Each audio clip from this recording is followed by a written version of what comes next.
Hey guys, this is Desiree from Troubleshooting Technologies, and today I'm going to go over our VH800 carbon steel dry blast cabinet.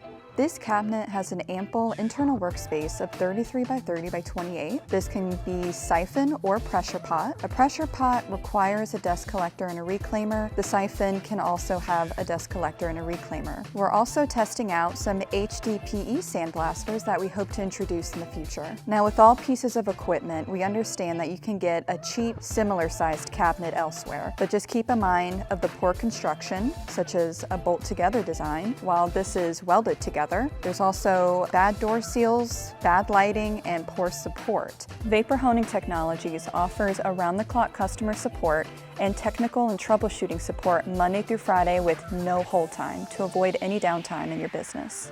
For more information on our dry blast cabinets, feel free to email Desiree at vaporhoningstechnologies.com or call our office directly at 828-202-5563.